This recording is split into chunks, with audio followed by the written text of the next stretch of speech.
Owen, where does that leave your chances of qualifying for the semi-finals? Yeah, still strong.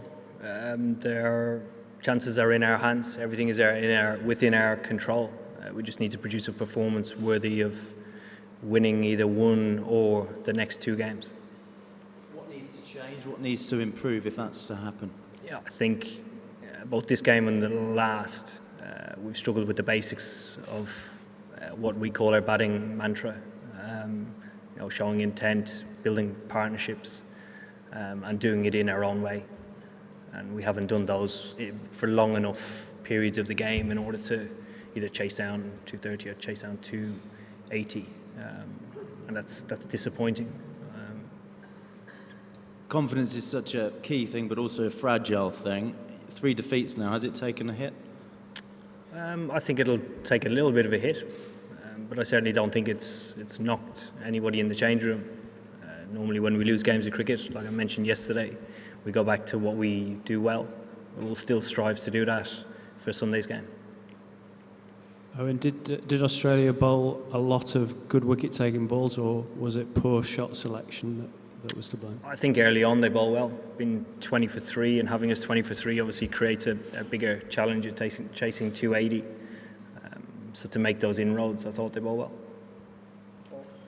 Owen, Ben Stokes was the kind of leader of the resistance with the bat, but was struggling physically. Can you just tell us how difficult it was for him out there and what you made of his, attempt to save the game, win the game? Yeah, he obviously struggled with cramp. It was a warm day. Ben contributes in all 3 facets of our game plan, and today was quite a big day for him. He's obviously in very, very good form, and it's partly disappointing that an innings like that almost goes to one side because we lost the game. Similar to Trent Bridge, where the 2 boys got hundreds. Similar to Ben's innings the other day.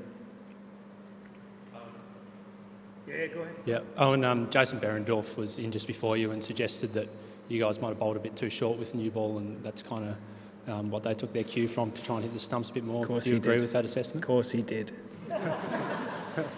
I think early on, I don't think we did. I've just been showed a highlight reel of short deliveries in which a lot of pull shots were played. They were supposed to be short. They were aimed, at guy's shoulder or armpit. I thought we didn't have the rub of the green early. We made Australia play and miss a lot. But that's his opinion, and he's entitled to it. Ali and then Rory. Owen, hi, I'm here, right in front of you. Sorry. Hi. Sorry, it's another opinion, but Kevin Pearson took to Twitter and said that he thought that you looked scared of the ball and you were backing away from Mitchell Starc. Is that? Really? Excellent. But you didn't feel like that way? No, that didn't feel like that way at all. Thanks. Rory. Well, and how do you see your job as captain now? Obviously, the team's been together in camp for a long time. The results, the last 2 have been bad. Do you see that you've got a particular job now to lift everyone? Yeah, ideally, I'd like to lead from the front. I think the majority of captains have success with their team when they lead from the front. So contributions from myself in the next 2 games obviously might have an impact on the change room. So hopefully I can make a difference. You said you struggled with the basics of your batting mantra. Where have those basics gone? And is it too simplistic just to look at Jason Roy's absence as being quite crucial? Yeah, I think it is. I think our basics get challenged a lot more when we don't play on batter-friendly wickets, when you probably have to rotate the strike a lot more as opposed to find the boundary more often than not. So, yeah.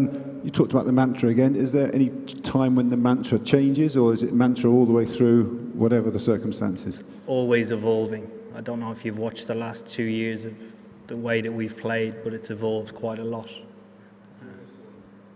during this tournament. Yeah, absolutely. I thought the way that we played against Afghanistan in the first 15 overs, probably in 2015 and 16, would not have happened. Maybe parts of 17. We'll do Ian, Sam, and then we'll finish with George. Owen, just to talk about the Australian left armers kind of bowled very well today. Was that a struggle for your team, or they just good bowling from them? They're pretty good bowlers. I thought the wicket might have suited the way that they bowled as well. thought they bowled pretty straight, used change of pace quite well. But I think a huge contribution towards that was taking wickets up front. Oh, and in World Cups, you haven't beaten Australia in 29 years. Is there, even on a subconscious level, a fear of them? No. Why? Because I've only played against them in 2 World Cups. 29 years doesn't mean I'm 32 years old. Thanks, mate. Nice. Last one here at the front. Thank you. Were you surprised by the pitches in this World Cup? Not so much with the weather that we've had the last week or so. It's obviously been a challenge. There was a lot of rain around last night. The wicket this morning was soft. I think it was an advantage to win the toss, regardless of what you want to do. But the wicket was soft, and obviously it was challenging for Australia. Presumably there's no mileage at all in complaining about that or worrying about that. You just have to get on with it, do you? No. Whether it's today, tomorrow, next week, during the semi-finals, whenever it happens, the wickets are going to be slow, low. They will wear. That's the way and the nature of ICC events. Thank you. Thank you.